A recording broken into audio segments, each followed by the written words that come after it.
I am Nathan, and I am 28 years old. For 15 grueling, back-breaking years, I sacrificed every ounce of my youth, my peace, and my sanity to pull my family's dying business out of the grave, while my own parents stood by and watched my older brother systematically tear it down. Last Friday, after I had successfully transformed that very same company into a $100 million empire, my father stood up in front of our entire board of directors, our wealthiest investors, and the core team I had personally trained. He did not thank me. He did not hand me the promotion I had earned with my blood.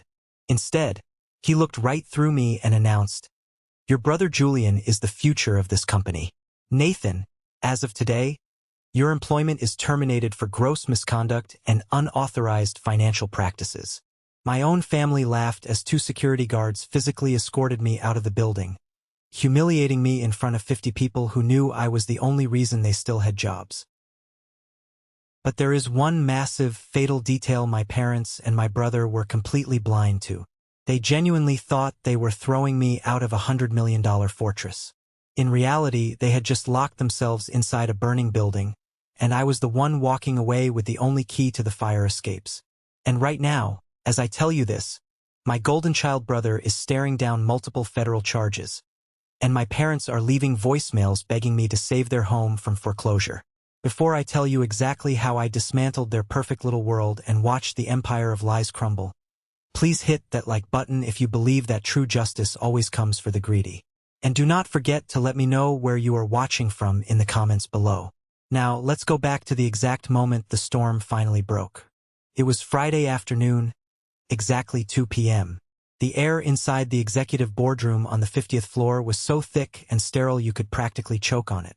I had spent the last 3 weeks sleeping under my desk, preparing a massive, bulletproof 5-year growth strategy. I was wearing my best charcoal suit.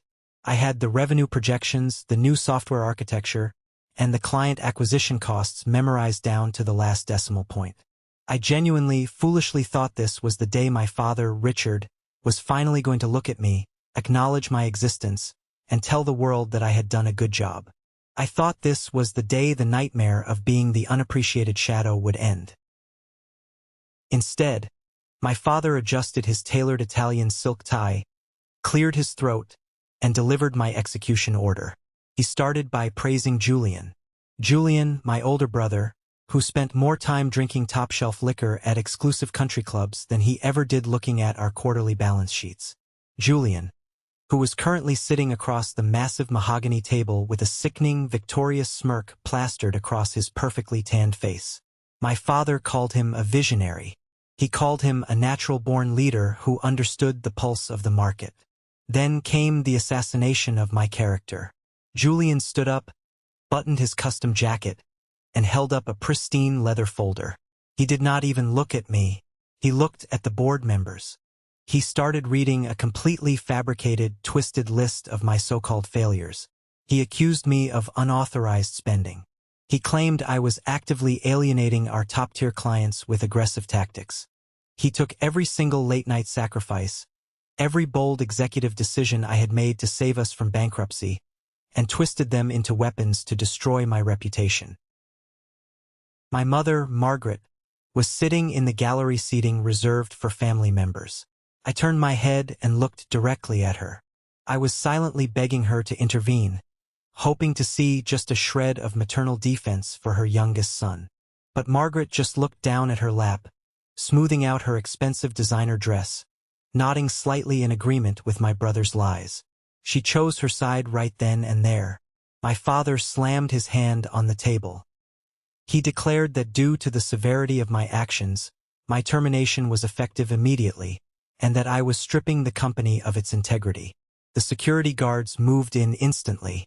They were 2 massive guys I had actually authorized the hiring for a year ago when we upgraded our building security. They looked intensely uncomfortable, shifting their weight, but a job is a job.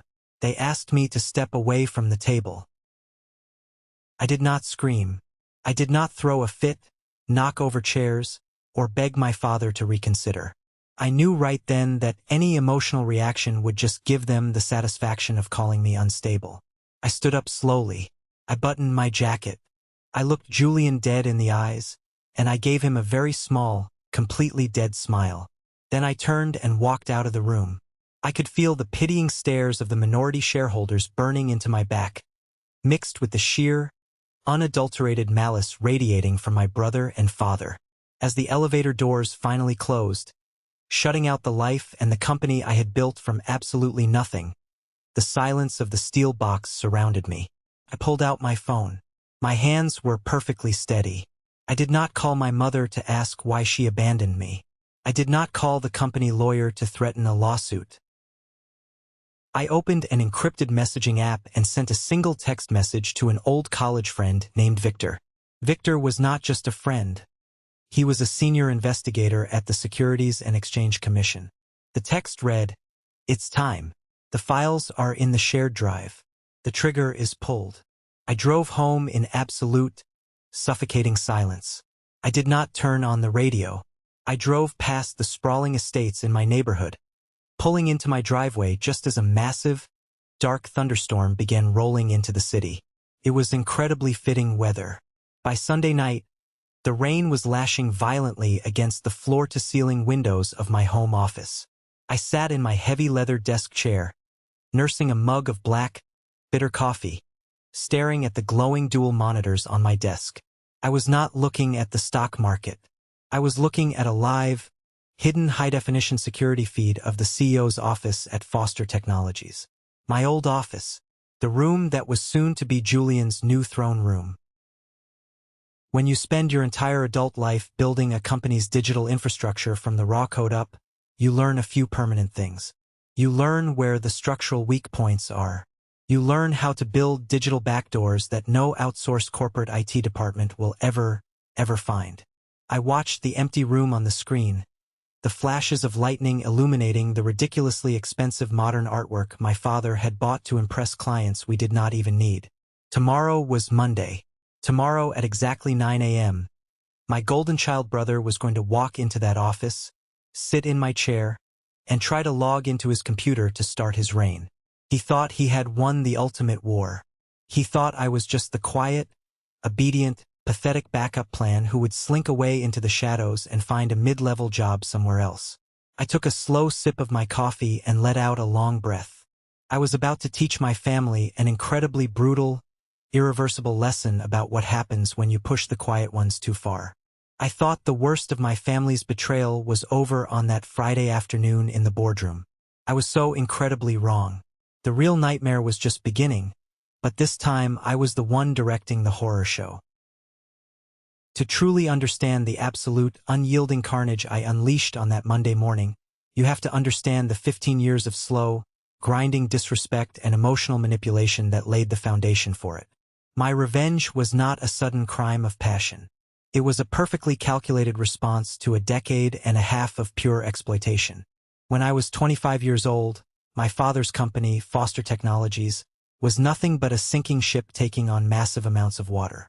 It was a struggling IT consulting firm that was bleeding cash daily, losing major clients to younger, hungrier competitors, and carrying a mountain of toxic, high-interest debt. The atmosphere in the office every day felt like an endless, suffocating funeral. One rainy Tuesday morning, I walked into my father's office to drop off some paperwork and found him completely slumped over his mahogany desk. His face was gray, his breathing was shallow, and his hands were shaking violently. The man who had always seemed larger than life, the strict disciplinarian of my childhood, was crying openly. He looked at me with pure despair and told me it was over. He said we were exactly 3 months away from total bankruptcy. He was going to lose the house, the business, everything he had built since he was a young man. I could not stand seeing my father broken like that. I had just finished my business degree at the top of my class. I had immediate lucrative job offers from major financial firms on the East Coast. Offers with massive starting salaries, incredible benefits, and signing bonuses that could have bought me a house. I turned every single one of them down without a second thought. I stepped right into the burning wreckage of the family business, rolling up my sleeves to clean up a mess I did not make. And where was my older brother Julian during this absolute existential crisis?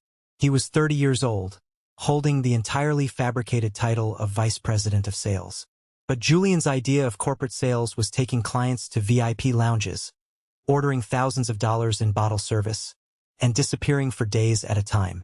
While my father was having literal chest pains over making the Friday payroll, Julian pulled up to the office in a brand new, custom-ordered neon green Lamborghini. He had bought it using the company's emergency line of credit, forging my father's signature on the authorization forms. I was furious.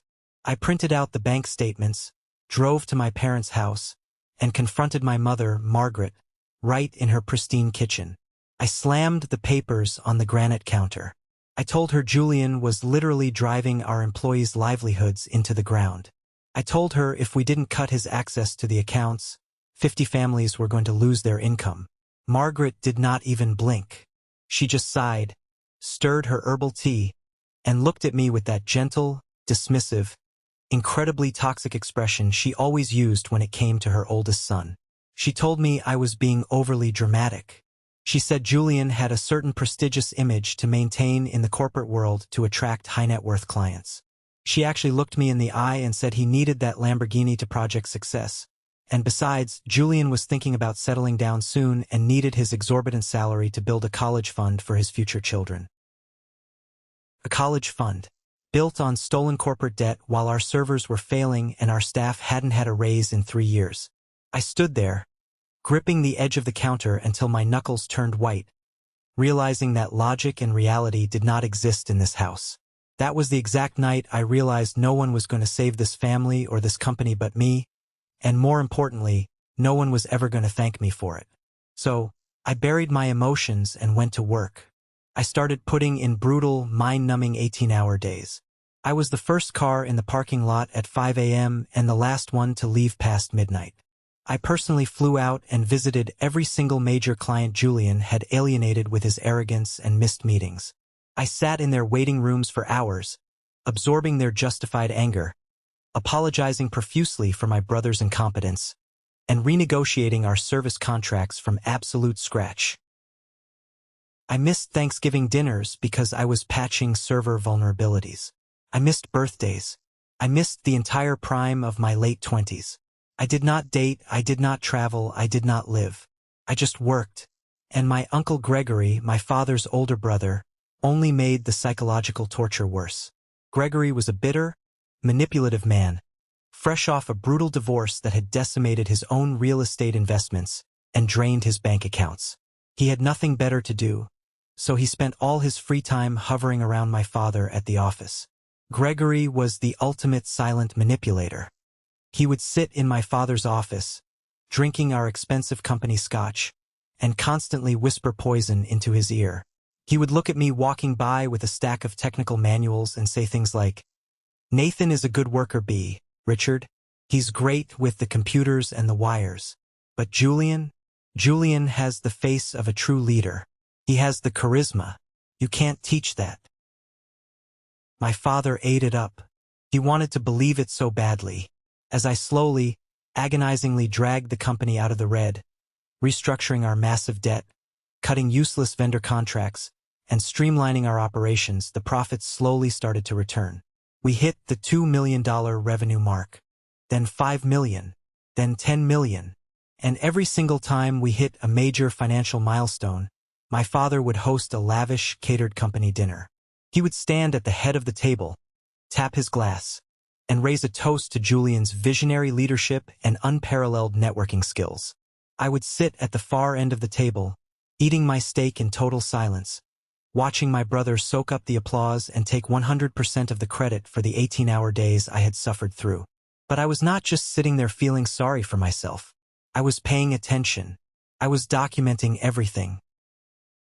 The real turning point, the moment that shifted my mindset from a loyal son to a defensive strategist, came when Diana, our head of accounting, knocked on my office door late one Friday evening. Diana was a quiet, meticulous woman in her late 50s. She was incredibly diligent and fiercely loyal to the survival of the company. She looked absolutely terrified. She walked into my office, quickly closed the blinds, locked the door behind her, and without saying a single word, slid a small, silver USB drive across my desk. I plugged it into my encrypted laptop. It was a secondary set of financial books, a shadow ledger.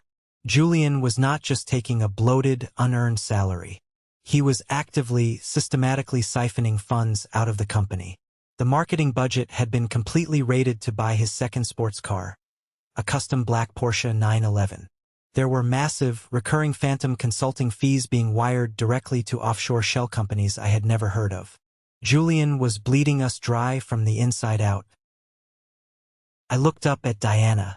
Her hands were shaking. She told me she could not sleep at night knowing what was happening, but she was terrified that if she went to Richard, Julian would find a way to fire her, destroy her reputation, and she would lose her entire pension just a few years before retirement. I looked her in the eye, promised her she was safe, and immediately locked the USB drive in my personal, biometric wall safe. I knew I could not take this evidence to my father. I already knew exactly how that script would play out. He would make endless excuses for his golden boy. My mother would cry and accuse me of trying to tear the family apart over accounting errors. Uncle Gregory would sit in his leather chair and tell me I was just a jealous younger brother trying to ruin Julian's name out of spite. Instead of throwing a useless tantrum, I made a silent, incredibly calculated, and legally binding move. Years prior, during the absolute darkest days of the company, when we literally could not make payroll and the bank was threatening to seize our assets, I had taken out a massive personal loan. I had mortgaged a piece of prime commercial real estate I had inherited from my late grandfather, the only thing I truly owned. I pumped every single dollar of my own net worth, my entire safety net, directly into Foster Technologies to keep the lights on and the servers running. In exchange for that financial lifeline, I had drafted a very quiet, very dense, and extremely legal agreement with our external corporate lawyers that granted me 40% equity in Foster Technologies. My father, in a state of absolute blind panic about losing his company, had signed the documents without ever bothering to read the fine print or consulting his own legal team. I had 40% of the company legally secured in my name. And with that massive, sudden influx of cash, corporate prestige, and industry power, Julian's natural greed mutated into something incredibly dangerous and completely unhinged. He didn't just want the title of vice president anymore. He wanted the absolute crown. He wanted total control without any of the oversight, and he knew our father was getting old and preparing to announce his retirement. But Julian had a massive, glaring problem. The entire executive team, the senior software engineers, the lead developers, and the key account managers all knew the undeniable truth. They knew I was the one running the daily operations. They knew I was the only executive who actually understood our proprietary software architecture. Julian knew he needed to isolate me and strip me of my internal support, so he started aggressively recruiting his own army within the walls of my own company.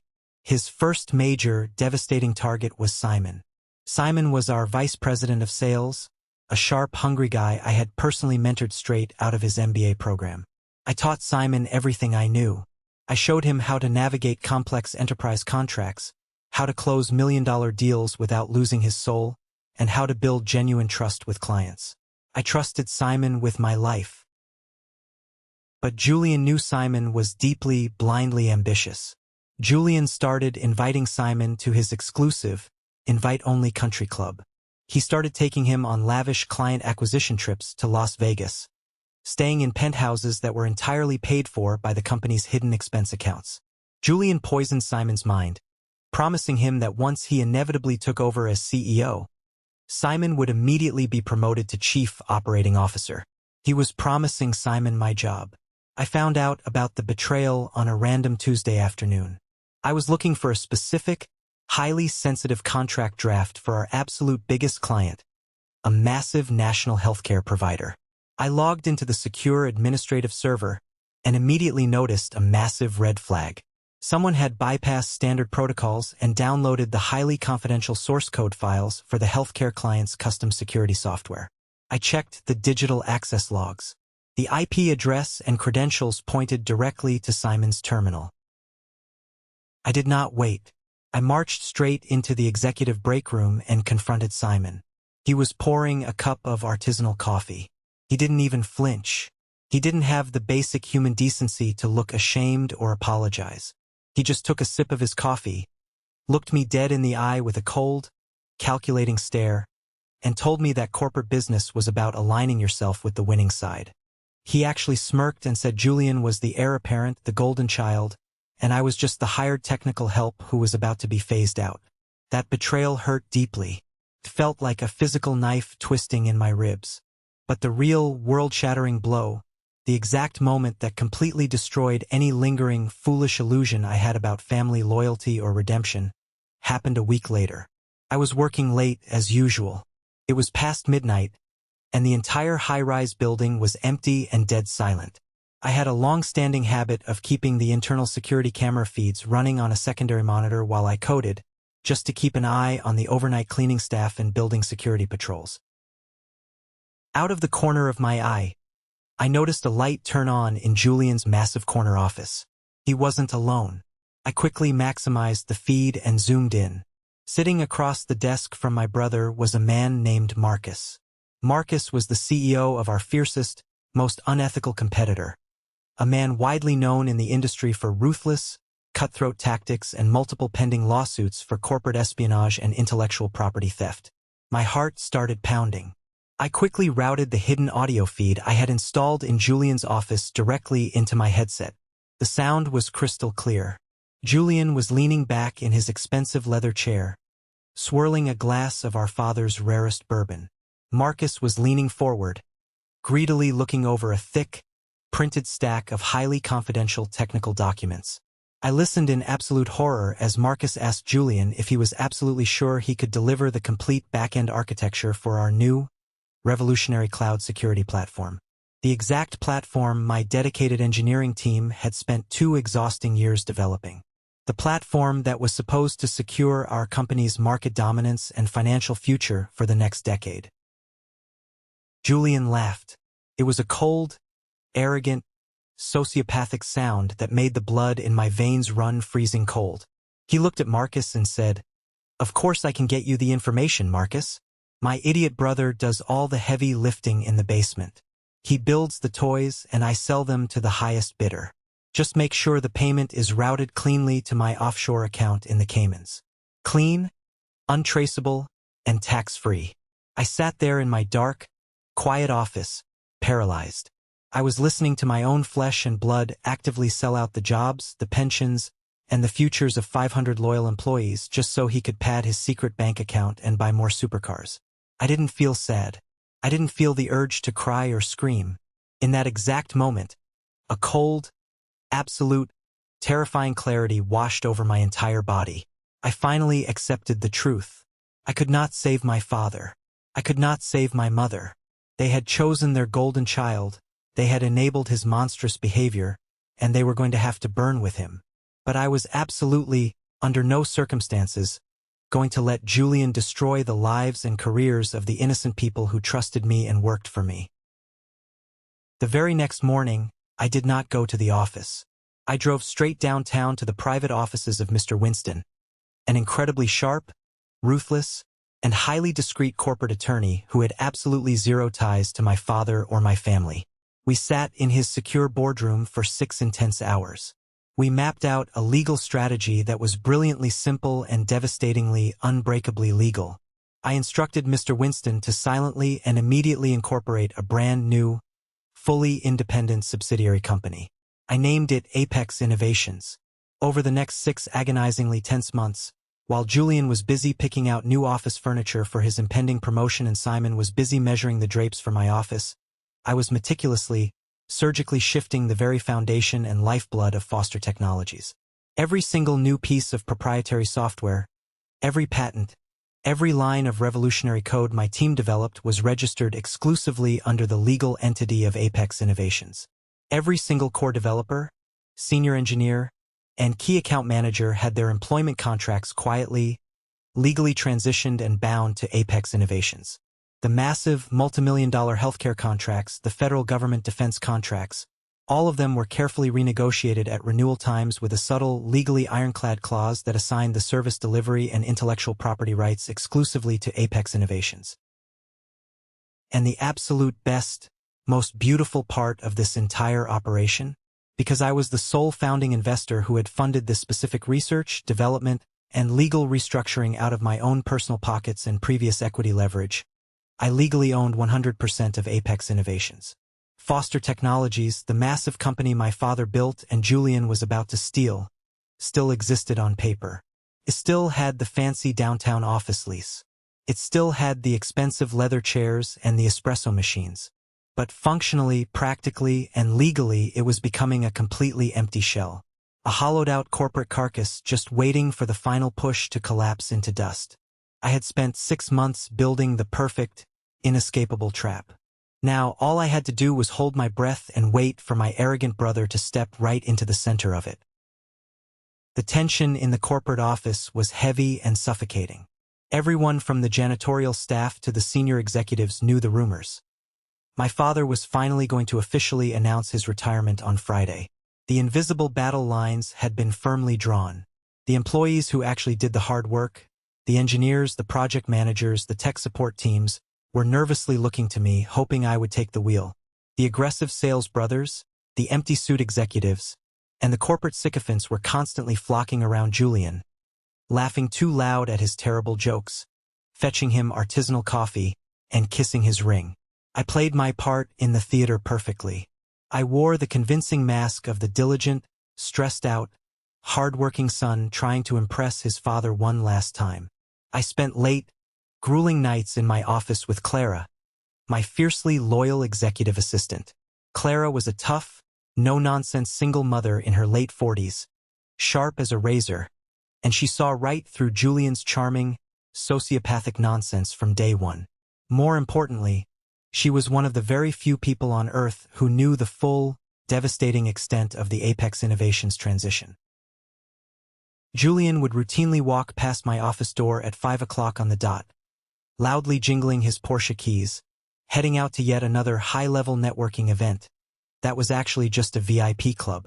He would lean into my doorway, wearing that insufferable, condescending grin, and tell me, "Don't work too late, little brother. The company needs you fresh to fix the printers tomorrow." Clara would sit in silence, waiting until his expensive leather shoes faded down the hallway before looking across the desk at me and shaking her head in disgust. What Julian didn't know was that we weren't working on the 5-year growth strategy for Foster Technologies like I told him. We were finalizing the massive, impenetrable legal firewall around Apex Innovations. We were double and triple checking to make absolutely sure that when I detonated the bomb on Monday, not a single piece of shrapnel would hit our innocent employees. We knew the massive legal risk we were taking. If my father or his lawyers caught even a whisper of what I was doing before the trap was sprung, he could immediately attempt to file a massive, career-ending lawsuit against me for breach of fiduciary duty and corporate sabotage. He could tie my assets up in brutal litigation for a decade. I had to make sure the legal documentation was utterly airtight. Mr. Winston, my lawyer, reviewed every single IP transfer, every employee contract, and every vendor agreement 3 separate times. We were legally bulletproof. By Thursday evening, the quiet eve of the board meeting, the trap was fully armed, locked, and loaded. Clara handed me the final, heavily bound dossier containing all the Apex intellectual property rights and ownership certificates. I locked it securely inside my heavy steel briefcase. I looked at Clara, thanked her for her incredible loyalty, and told her to take Friday off and turn off her phone. I told her Monday was going to be a very loud, very busy day. Then came Friday afternoon, the day of the execution. Knowing everything I know now, re-experiencing that boardroom scene in my mind adds a whole new, sickening layer of disgust to the memory. When I walked into that grand room and sat down in my designated leather chair, I saw Simon sitting 2 chairs down from Julian. Simon wouldn't even make eye contact with me. He was staring intensely at his leather-bound notepad, perfectly playing the role of the loyal, obedient lieutenant to the new king. When Julian stood up and presented that fake, glossy folder of fabricated evidence against me, everything clicked into place. I realized in that moment that Simon was the one who had manufactured the data. He had maliciously taken my internal emails, stripped away all the vital context, and twisted my legitimate, profitable executive decisions into reckless acts of corporate sabotage. The betrayal felt incredibly cold, incredibly calculated, and purely evil. And then there was my mother. Seeing Margaret sitting there in the gallery, dressed in pearls, nodding softly as my brother systematically assassinated my character and destroyed my entire career in front of 50 influential people. She wasn't just being passive or staying out of it. She was actively, consciously validating the lie because it protected her perfect, delusional vision of her golden child. When my father finally slammed the wooden gavel down and aggressively announced my immediate termination, a profound, almost terrifying sense of absolute peace washed over me. I didn't fight back, I didn't yell, and I didn't present my defense because fighting back would have interrupted their massive, fatal mistake. I let the security guards escort me out. I let HR deactivate my keycard. I let them take my company phone and my laptop. I didn't need any of it anymore. The Foster technologies they thought they controlled was already dead. I walked out of the glass doors into the bright Friday afternoon sun, breathing the fresh air for what felt like the first time in 15 years. The heavy, suffocating, miserable weight of my family's toxic expectations and constant disrespect was finally gone. They had severed the familial tie themselves. They had publicly disowned my efforts. By doing so, they had handed me the absolute, undeniable moral right to destroy them completely. I spent the rest of the weekend in complete, focused isolation. I ignored the frantic, confused text messages from the few minority board members who suddenly realized my father had just fired the only executive who actually understood the company's complex revenue streams. I ignored a gloating, incredibly drunken voicemail from Julian, who called me at 2 in the morning from some loud VIP lounge, slurring his words and laughing, telling me to enjoy the unemployment line and asking if I needed a loan.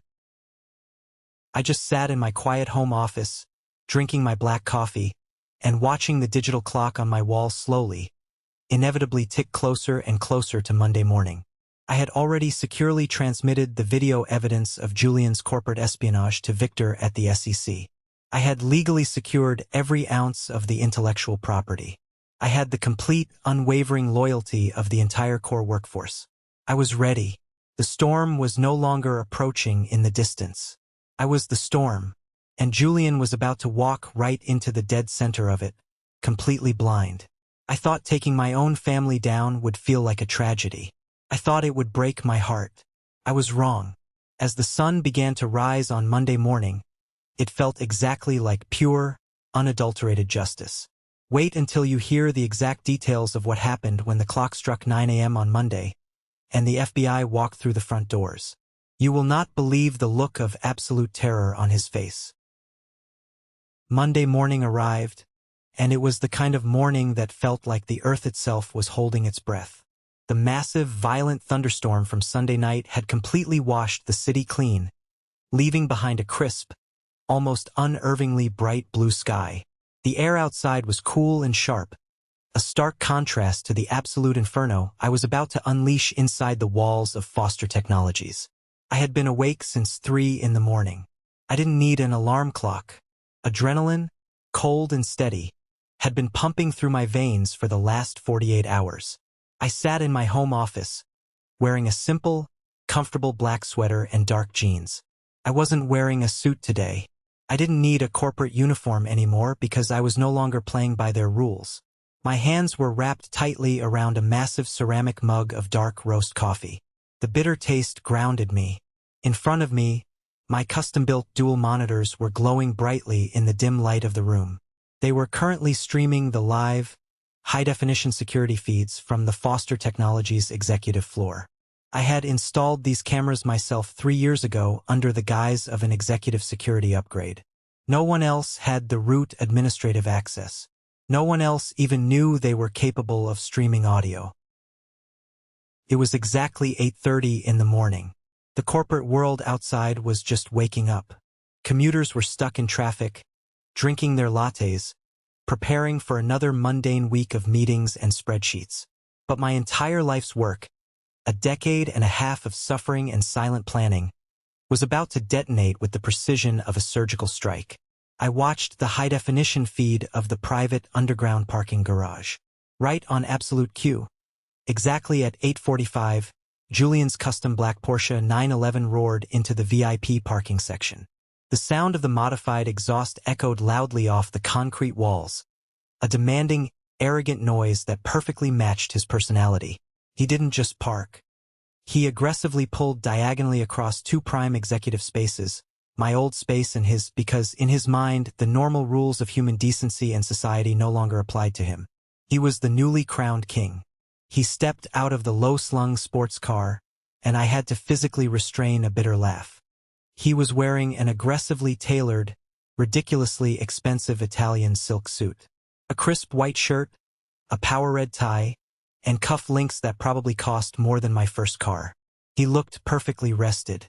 His skin was tanned, his hair was perfectly styled. He looked completely untroubled by the fact that he had just publicly humiliated his own brother and stolen a $100 million empire on Friday afternoon. To him, destroying my life was just another successful business transaction. I watched the camera feed follow him as he walked confidently into the private, glass-paneled executive elevator. He was literally whistling a tune. He pulled out his phone, likely checking his social media or messaging his friends at the country club about his massive new promotion. When the elevator doors smoothly opened on the 50th floor, the spectacle truly began, and it was nauseating to watch.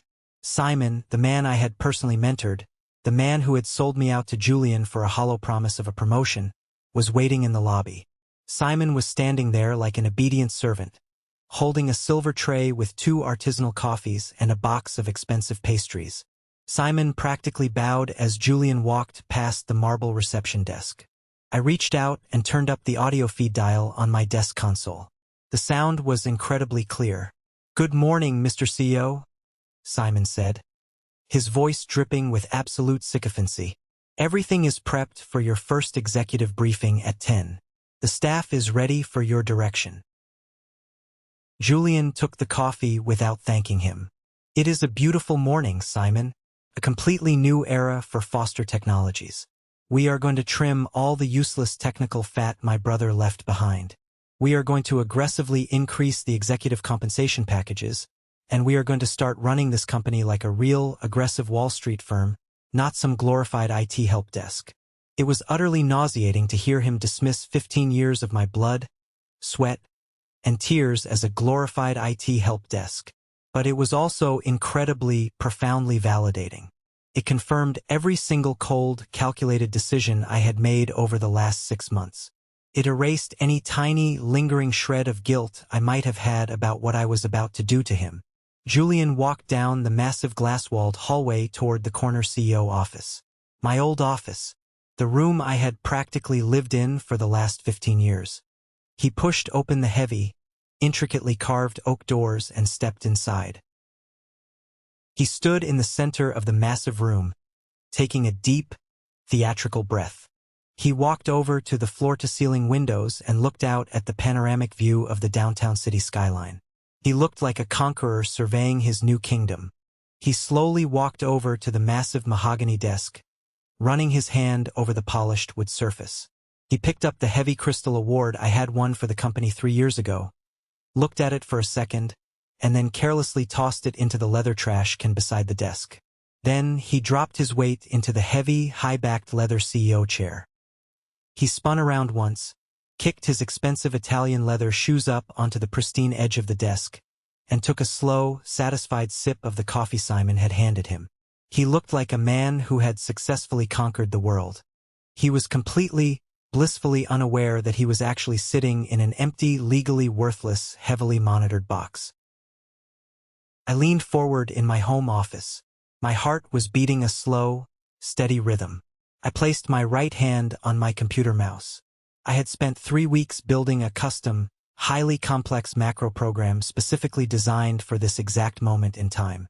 It was a single, encrypted keystroke that would bypass all internal firewalls and trigger a cascading chain of digital events across the entire Foster Technologies network. I didn't hesitate. I didn't pray. I didn't feel a single ounce of remorse. I pressed the Enter key. Inside the CEO office on my screen, Julian swung his legs off the desk and reached over to turn on the primary computer monitor. He expected to see the standard, boring Windows login screen. He expected to type in his new, highly secure administrative password, open the financial dashboards, and start his day by staring at the massive corporate bank balances he now believed he controlled. Instead, the screen flickered aggressively, a harsh, bright white flash.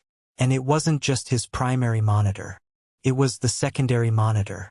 It was the massive, 80-inch flat-screen television mounted on the wall for client presentations. It was every single digital display in the entire executive suite, and as I knew from my script, every single active computer screen on the entire 50th floor. They all went completely dead black for exactly 2 seconds. Then the video started playing. It was the high-definition, perfectly preserved security footage I had recorded months ago. The undeniable, damning footage of Julian sitting in that exact same office, under the cover of darkness, making his treasonous, illegal deal with Marcus, the CEO of our biggest, most ruthless competitor. The audio blasted through the high-end, surround sound Bluetooth system Julian had personally expensed and installed the year prior. His own arrogant voice echoed off the walls of the office, crystal clear, terribly loud, and absolutely damning. Of course I can get you the information, Marcus. My idiot brother does all the heavy lifting in the basement. He builds the toys and I sell them to the highest bidder. Just make sure the payment is routed cleanly to my offshore account in the Caymans. Clean, untraceable, and tax-free. I watched Julian's face on the security camera.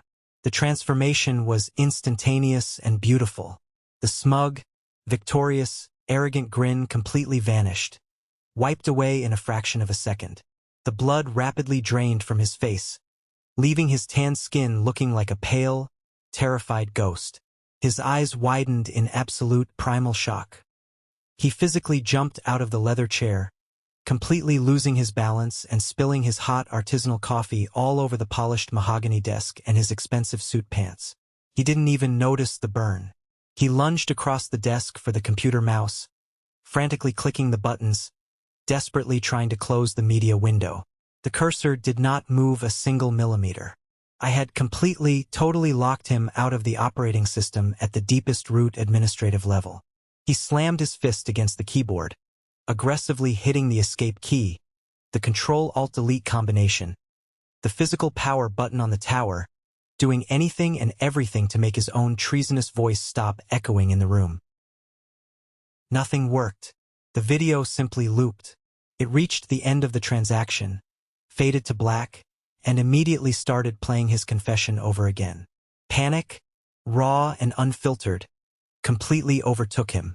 He dropped to his knees under the desk and aggressively ripped the heavy power cord for the main monitor straight out of the wall socket. The screen went black, but the audio kept playing through the wireless wall speakers, and the massive television on the wall continued to broadcast his face making the illegal deal. He pulled out his sleek, company-issued smartphone. His hands were shaking so violently he almost dropped it. He dialed the internal IT department extension, screaming into the receiver, demanding that whoever was on duty shut down the main servers immediately. What Julian didn't know, what he couldn't possibly know, was that the entire Foster Technologies IT department was currently sitting in a private, catered conference room on the other side of the city. They were drinking premium coffee and happily signing their brand new, highly lucrative employment contracts with Apex Innovations. The IT phone line just rang and rang until it went to a dead, automated voicemail. I watched him pace around the massive room like a trapped, terrified animal. He ran to the heavy oak doors, clearly intending to leave the office, run down the hallway, and physically pull the fire alarm or find the server room himself to smash the hardware with a hammer. He grabbed the heavy brass handle and pulled hard. The door did not budge. When we had upgraded the building security a year ago at my insistence, I had authorized the installation of heavy-duty, magnetic electronic locks on the executive suite doors. The stated purpose was to protect highly sensitive client data in case of a physical breach. The real purpose was to create a cage. I controlled those magnetic locks from my home server. I had triggered the maximum lockdown protocol the exact second he sat in the leather chair. He was completely, physically sealed inside. He rattled the handle violently. He started pounding his fists against the solid oak wood, yelling at the top of his lungs for Simon to come open the door. But Simon wasn't coming. I switched my secondary monitor to the hallway camera feed to check on the loyal lieutenant. Simon was standing dead still in the middle of the executive floor, clutching his useless tablet to his chest. The exact same video of Julian's treason was currently playing on every single computer screen in the entire company. Every software engineer, every project manager, every administrative assistant was sitting at their desk in absolute, stunned silence. They were watching the newly appointed chief executive officer commit massive corporate espionage and openly admit to hiding stolen company funds in offshore Cayman Island accounts. Julian was completely, utterly exposed. He had spent his entire life hiding behind my father's blind protection, manipulating the truth, stealing my credit, and twisting reality to suit his narrative. But in the cold, harsh, undeniable light of uneditable digital evidence, there was absolutely nowhere for him to hide. His smartphone started buzzing frantically in his pocket. He pulled it out. It wasn't my father calling to comfort him. It was an automated security alert from his personal offshore bank. Then another alert. Then his private email application started blowing up with dozens of rapid-fire notifications. I had designed the digital script to automatically compile and forward the entire massive dossier of his illegal transactions, including the Cayman Island wire transfer receipts, the fake consulting invoices, and the stolen client data logs, directly to the internal board audit committee, the corporate legal team, and the external auditing firm we used. He sank back into the leather chair, burying his face in his trembling hands. The crushing reality of his situation was finally crashing down on his shoulders. The sheer, terrifying weight of the impending shareholder lawsuits, the absolute, irreversible destruction of his public image, and the horrifying realization that he had walked blindly into a highly sophisticated execution chamber of his own making. I sat in my quiet, peaceful home office, taking another slow sip of my coffee. The first phase of the trap had been sprung perfectly. The psychological terror was effective. But the psychological terror was just the appetizer. The real, absolute, life-destroying legal destruction was currently riding up the elevator to the 50th floor. I thought Julian looked terrified staring at the locked door. I knew he had absolutely no idea what true, inescapable terror actually felt like. At exactly 9:30 in the morning, 30 agonizing minutes after the video first began to play, the heavy magnetic locks on the executive suite doors disengaged with a loud, sharp, metallic click. Julian practically leaped out of his chair. He was sweating profusely. His expensive power tie was loosened and hanging crookedly around his neck. His custom suit was deeply wrinkled, and the large coffee stain on his trousers made him look pathetic. He looked like a man who had aged 20 years in half an hour. He took a step toward the door, likely expecting to see Simon or my father rushing in to formulate a desperate cover-up story. The heavy oak doors slowly swung open, but it wasn't his loyal sycophant coming to rescue him. It wasn't our father coming to protect his golden child from the consequences of his actions. It was Clara, my fiercely loyal, incredibly sharp executive assistant. She walked into the CEO's office with perfect, icy composure, her heels clicking sharply against the hardwood floor. She was holding a thick, legally bound, heavily notarized folder. Right behind Clara was Mr. Harrison. Mr. Harrison was the oldest, wealthiest, and most influential minority shareholder on the Foster Technologies board of directors. He was a man who had always quietly respected my grueling work ethic and had been openly skeptical of Julian's sudden promotion. Following closely behind Mr. Harrison was Mr. Winston, the ruthless, brilliant corporate lawyer I had retained 6 months ago to build my legal fortress. And flanking them, stepping into the room with heavy, authoritative boots, were 4 grim-faced men wearing dark windbreakers with the letters FBI printed in bold, unmistakable yellow text across the back. They were accompanied by Victor, my old college friend, wearing his official securities and exchange commission badge on a lanyard around his neck. Julian stumbled backward, his knees hitting the edge of the mahogany desk.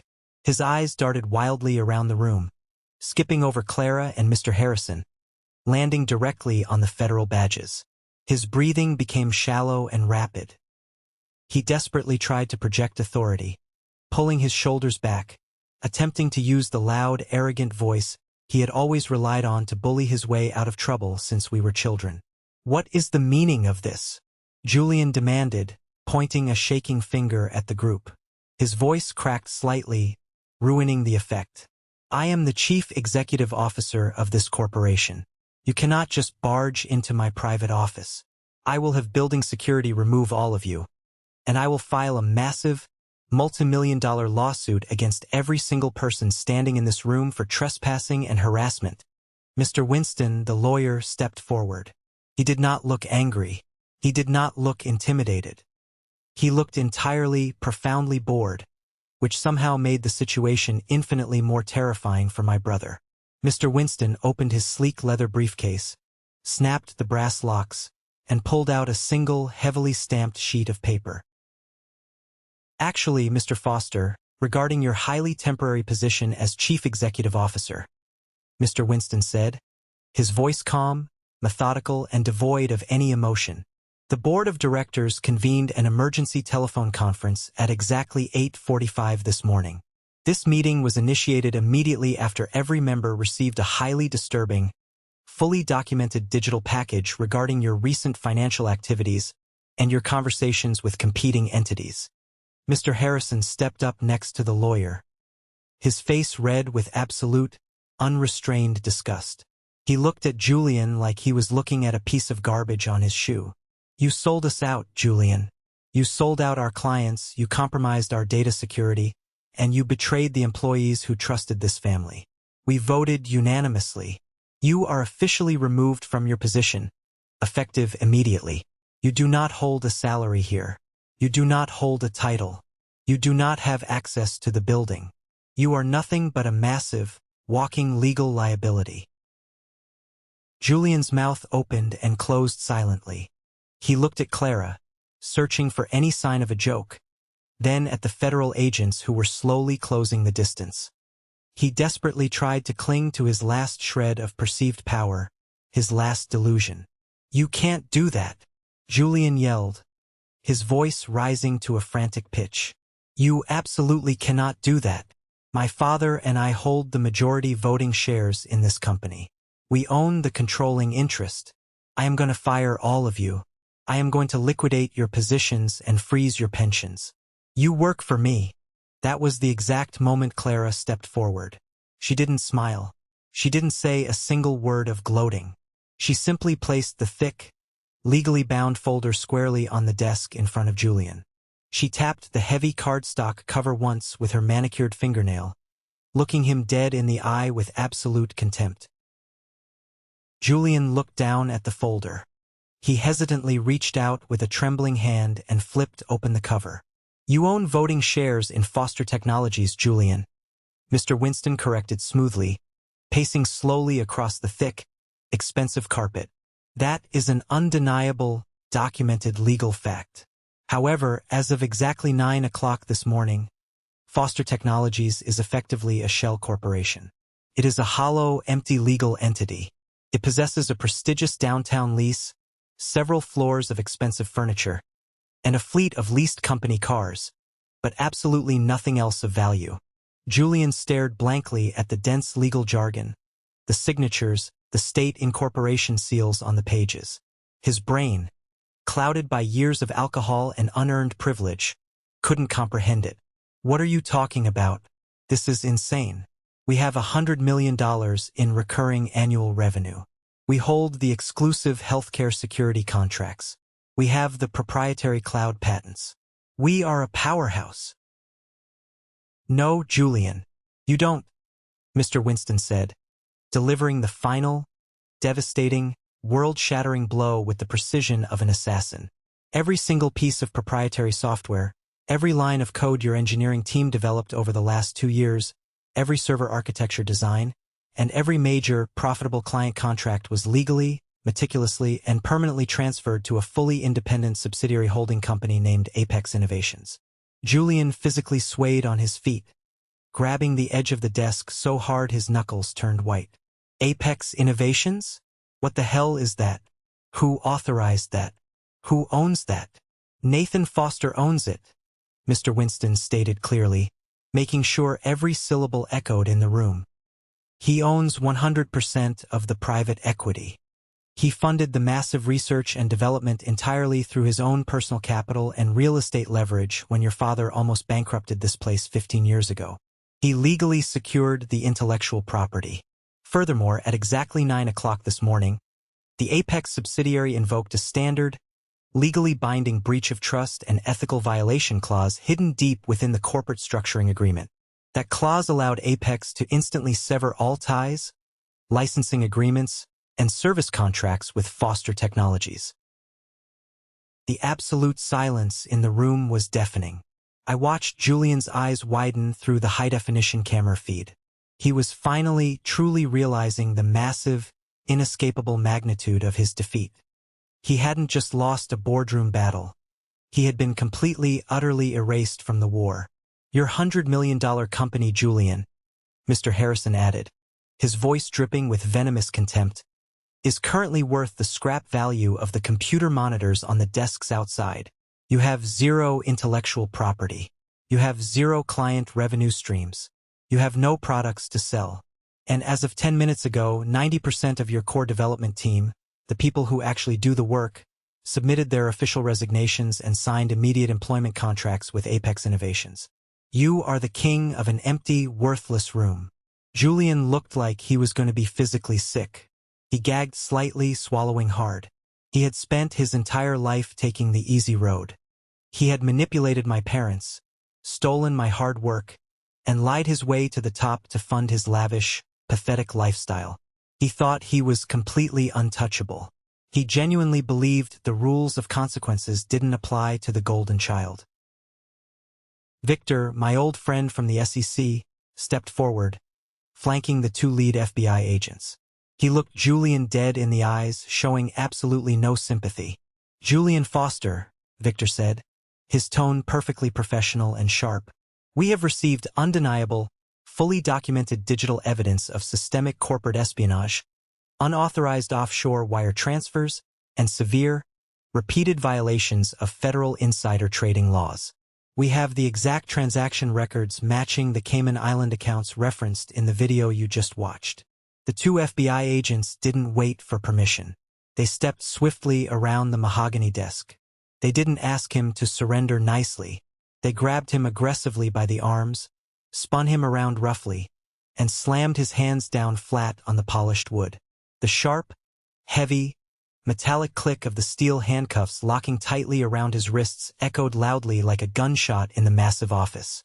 Julian Foster, you are under arrest for multiple counts of federal wire fraud, corporate espionage, and insider trading, the taller agent recited coldly, pulling Julian roughly back to his feet. You have the right to remain silent. Anything you say can and will be used against you in a court of law. Julian started hyperventilating. The arrogant, untouchable corporate facade completely shattered into a million pieces. He looked at Clara, his eyes wide with absolute primal terror. Call my dad. Please, Clara. Please somebody call my father. Julian screamed, his voice breaking into a pathetic sob. Get my lawyer. This is a setup. Nathan set me up. He faked the videos. Call Richard. Tell him they are taking me. He was crying. The grown man who had stood in a boardroom and humiliated me, destroyed my career, and smirked at my pain just 3 days prior was now sobbing like a terrified, helpless child, begging for his father to come save him from the devastating consequences of his own greedy actions. They marched him out of the office. I switched the camera feed to the main hallway. Julian was frog-marched through the absolute center of the executive floor.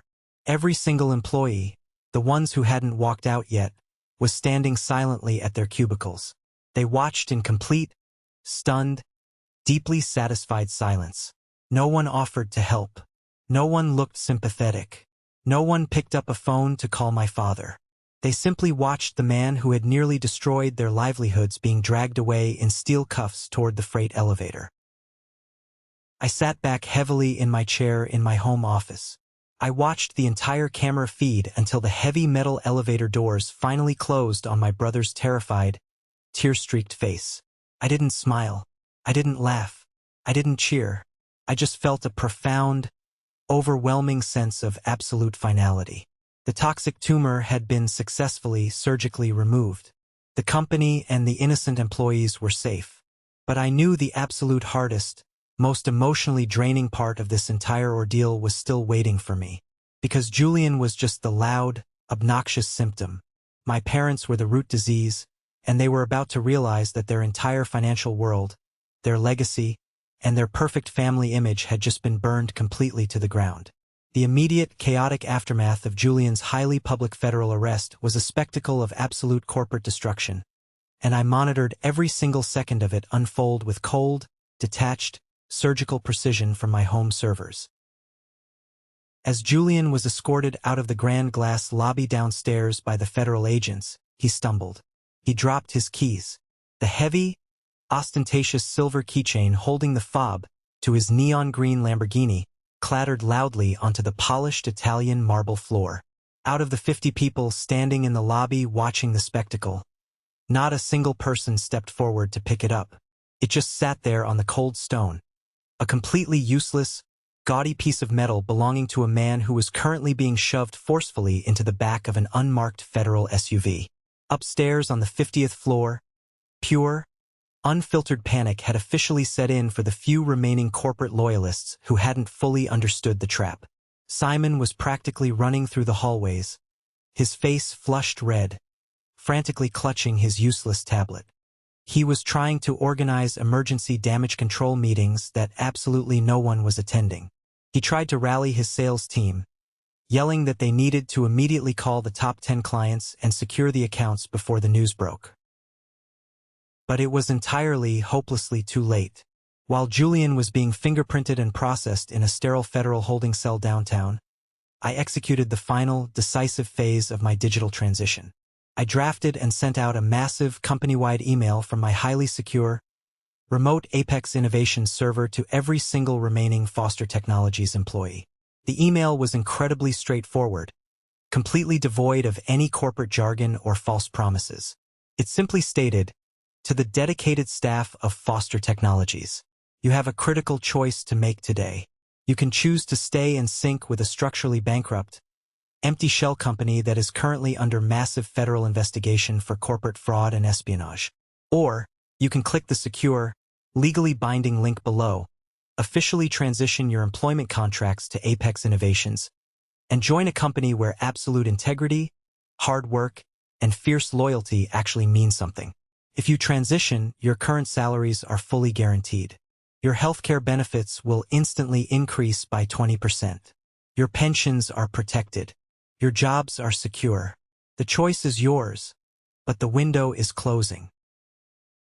Within exactly 1 hour of hitting send, the response was overwhelming. My secure inbox flooded with thousands of digital signatures. 90% of the entire staff, the brilliant software engineers who built the code, the exhausted project managers who kept the timelines, the diligent support staff who kept the lights on, clicked the link without hesitation and jumped ship. They had watched Julian abuse his power for years. They knew exactly who had actually run the company and kept their paychecks clearing. Simon, suddenly realizing with horrifying clarity that he was now a vice president of absolutely nothing, tried to call my personal cell phone 11 times in a row. He left frantic voicemails begging for a position, claiming he was manipulated by Julian. I blocked his number on the 12th attempt. He had made his choice when he stole my secure files and smirked at me in the break room. He was a traitor, and he was going down with the sinking ship he had so desperately tried to captain.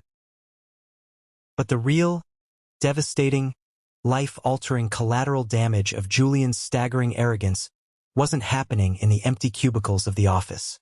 It was happening rapidly in the global stock market, and it was directly, violently hitting the two people who had enabled his monstrous behavior his entire life. By Tuesday morning, the absolute financial fallout was spectacular and horrifying to witness. The news of Julian's federal arrest, combined with the leaked details of the massive corporate espionage scandal and the mass exodus of the engineering team, had hit the wire. It was front-page news on every major financial news outlet and blog. The headlines were brutal and unforgiving. Tech CEO arrested on federal fraud charges. Foster Technologies implodes as secret subsidiary takes over intellectual property. $100 million empire collapses overnight. Because Foster Technologies was a partially publicly traded company, the market reaction was instantaneous, ruthless, and violent. Investors hate uncertainty, but they absolutely despise confirmed fraud. Within 24 brutal hours of the opening bell, the stock price of Foster Technologies plummeted a staggering, unprecedented 70%. The trading had to be halted multiple times, but it didn't matter. It was a complete, unmitigated freefall into the abyss. And that is exactly where the real, unavoidable tragedy of my father's blind favoritism finally caught up to him. My father, Richard, was a fiercely proud, incredibly stubborn man who believed in projecting absolute loyalty above basic financial logic. For the last 20 years, despite endless, repeated warnings from top-tier financial experts and wealth managers, he had stubbornly insisted on keeping his entire personal retirement portfolio, his massive life savings, and his real estate collateral completely tied up in Foster Technologies stock. He always bragged loudly at country club dinners about having maximum skin in the game.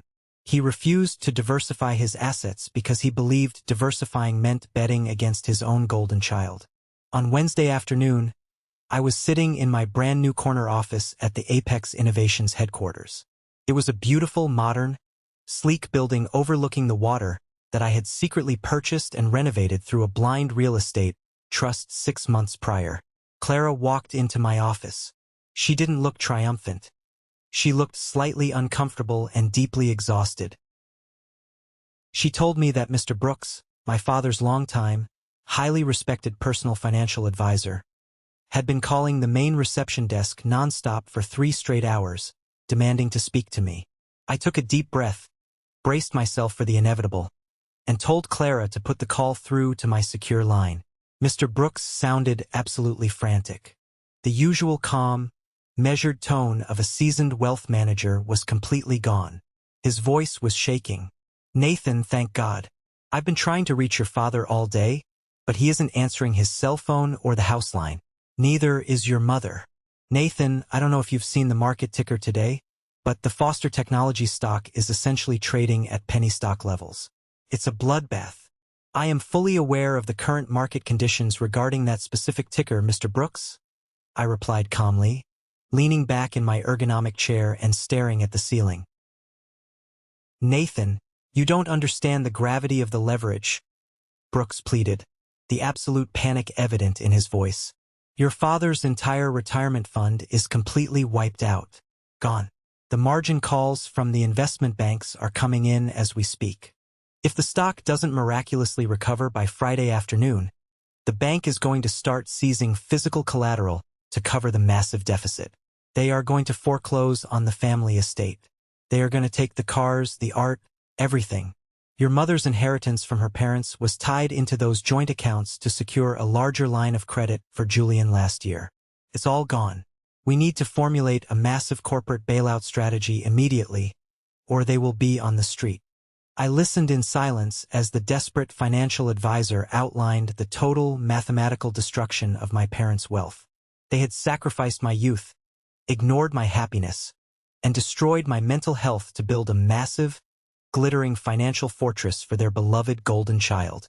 And their golden child had just thoughtlessly burned that fortress to the ground to buy supercars and impress criminals, taking their entire future with it. "There is no corporate bailout strategy for Foster Technologies, Mr. Brooks," I said quietly, the heavy, undeniable finality in my voice stopping his frantic rambling instantly. "The company is legally and financially dead. Apex Innovations will not be acquiring its debt. I strongly suggest you advise my father to start looking at highly affordable downsizing options immediately." I hung up the phone and stared out the massive window at the city below, watching the tiny cars move along the highway. I had successfully executed the perfect, flawless corporate takeover. I had secured the future and the pensions of my loyal employees. I had delivered absolute, devastating justice to my corrupt brother. But I knew the story wasn't over. My parents were completely broken, utterly desperate, and entirely out of options.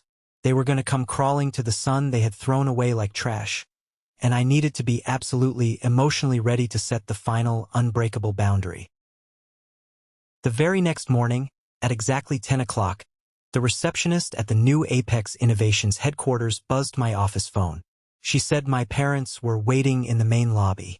I told her to authorize their visitor badges, but to make them wait exactly 15 minutes before bringing them up to my executive suite. I wanted them to sit in the sleek, ultra-modern, incredibly busy waiting room and fully absorb the massive scale of the thriving empire I had built entirely without their help or approval. When Clara finally escorted them into my office, the visual impact of their downfall was genuinely shocking. My father, Richard, looked like he had aged 20 years in a single week. His posture, usually so rigid, proud, and commanding, was completely slumped. He looked fragile. My mother, Margaret, had dark, heavy, bruised-looking circles under her eyes. Her expensive, tailored designer clothes hung loosely on her frame as if she had shrunk. They looked like two traumatized people who had just barely survived a massive, devastating car crash and were still in a deep state of shock. They sat down slowly in the minimalist, leather visitor chairs directly across from my massive desk. It was the exact same seating dynamic, the exact same power imbalance my father used to force me into whenever he wanted to aggressively lecture me about my lack of executive presence, or my failure to be more like Julian. The silence in the room stretched on for a long, incredibly uncomfortable minute. I didn't offer them coffee. I didn't ask how they were doing or if they slept well. I just sat there, my hands folded on the desk, waiting for them to speak first. "Son," my father finally began, his voice raspy, weak, and completely broken. He looked down at his trembling hands, unable to meet my eyes. I know I made severe mistakes. I know I was blind to what was happening." "Mistakes?" I interrupted quietly, leaning forward slightly, my voice cutting through the quiet room. "A mistake is forgetting to file a tax extension, Richard. A mistake is accidentally double-booking a client meeting. What you did was not a mistake. You actively, consciously let Julian destroy digital evidence of his corporate crimes. You turned a blind eye when he used the company credit lines to buy luxury cars while we couldn't make payroll. You were entirely, legally complicit in a massive fraud that hurt our employees, our clients, and our innocent minority shareholders. You fired me, humiliated me, and threw me out of the building to protect a criminal." "I didn't know the full extent of it," my father tried to protest, a weak, pathetic flare of his old defensive anger showing through his defeat. "I swear to God, Nathan, I didn't know he was actively selling our proprietary data to Marcus. You knew exactly who he was." I cut him off, my voice cold, sharp, and unforgiving as a razor. "You always knew. You just didn't care. You didn't care because Julian was your golden boy. He was the charming, handsome firstborn, and I was just the quiet, pathetic backup plan. I was the reliable, invisible workhorse you could whip and manipulate until I broke. Also, Julian could look successful at the country club and you could brag to your friends." My mother started crying softly, pulling a tissue from her expensive designer purse. Her shoulders shook. I didn't hand her a tissue. I didn't get up to hug her. I had spent my entire childhood and my 20s trying to comfort her tears, only for her to turn around and stab me in the back to protect Julian's image. "But that is not why you are sitting in my office today, is it?" I continued, refusing to let their tears control the narrative or manipulate my guilt. "You aren't here to sincerely apologize for 15 years of psychological and emotional abuse. You are here because Mr. Brooks called you. You are here because you realize you are completely, utterly broke. You are here because the Foster Technologies shares that were supposed to fund your lavish retirement are officially worthless paper. The margin calls are due, and the bank is threatening immediate foreclosure on your estate."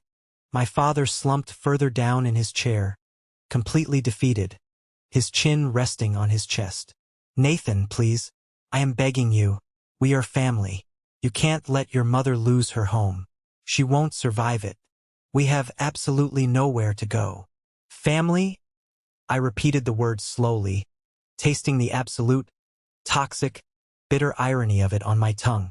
I smiled, but there was zero warmth or humor in it. Was I family when you let Julian steal the credit for my 18-hour workdays for a decade? Was I family when you sat in that boardroom on Friday, Margaret, and nodded along while he humiliated me in front of the entire executive staff? Was I family when you watched security guards drag me out of the building I built? I reached into my locked desk drawer and pulled out a thick, legally binding contract Mr. Winston had drafted for me late the night before. I slid it across the smooth surface of the desk toward my father. Here is exactly what is going to happen, I stated, tapping the heavy document.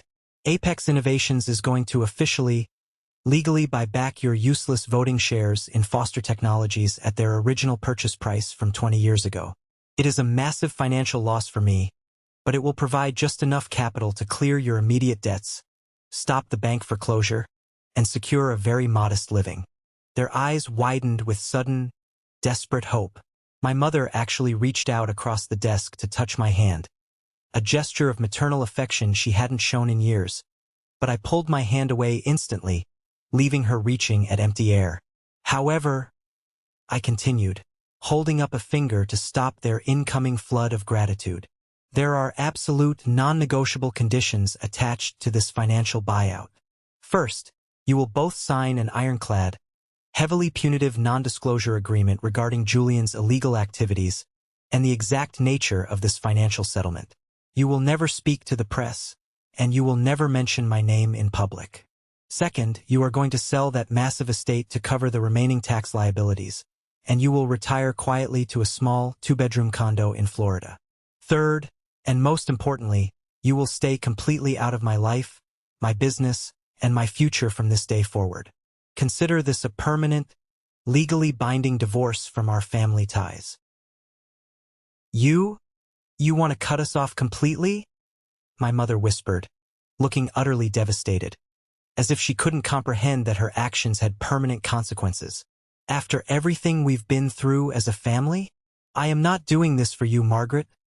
I corrected her coldly, looking straight into her eyes. I am doing this for the terrified, desperate 12-year-old boy I used to be, who genuinely believed his father hung the moon and his mother loved him unconditionally. That little boy deserved infinitely better than the conditional love you gave him. I am paying for his peace of mind, to finally lay him to rest, not for your comfort. My father stared at the contract for a long, agonizing time. He read the clauses. He looked at the stark reality of his failure in black and white text. He looked up at me, finally realizing that the obedient, desperate, approval-seeking son he used to control was entirely dead and gone. He picked up the luxury pen from my desk and signed the documents with a violently shaking hand. My mother signed right after him, her tears staining the thick legal paper. As my private security team stepped into the office to politely escort them out of the building, my father stopped in the doorway. He turned back one last time. I was terribly, horribly wrong about you, Nathan, he said quietly, looking around at the massive, thriving empire I had built. You are a much better businessman than I ever was. You truly won. No, Richard, I replied, opening my laptop and preparing to start my actual workday. I'm just vastly better at remembering who my real enemies are. 5 years have passed since that morning in my office. The dust has completely settled, and the landscape of my life is entirely unrecognizable from the nightmare it used to be. Apex Innovations is now a legally recognized, multi-billion-dollar global tech powerhouse, deeply respected in the industry for its cutting-edge security technology and its fierce, uncompromising ethical business practices. My employees are thriving, their families are financially secure, and I never have to look over my shoulder wondering who is going to stab me in the back. Julian was convicted on multiple federal counts of wire fraud, corporate espionage, and insider trading. He served 2 incredibly hard, brutal years in a federal penitentiary. The former golden child is currently working as a mid-level bartender in a slightly run-down, off-strip casino in Las Vegas, pouring cheap drinks for angry tourists and driving a rusted, 10-year-old sedan. He lost the Lamborghini, he lost the Porsche, he lost the custom suits, and he lost his absolute pride. My parents moved to a quiet, remarkably average condo in a retirement community in Florida. The buyout money I gave them is strictly controlled by a legally appointed, merciless trustee who ensures they only receive a modest monthly allowance. They cannot access the principal, and they cannot gamble the funds away on any of Julian's future desperate schemes or legal bills. They send occasional, pathetic postcards during the holidays, filled with apologies, regrets, and desperate pleas to reconnect. I read them, I put them directly through the heavy-duty paper shredder, and I go about my peaceful life. Just last week, I received an official invitation to be the keynote speaker at my old university's prestigious business school graduation ceremony. The requested topic from the dean was the absolute importance of integrity, resilience, and maintaining strict ethical boundaries in family-owned businesses.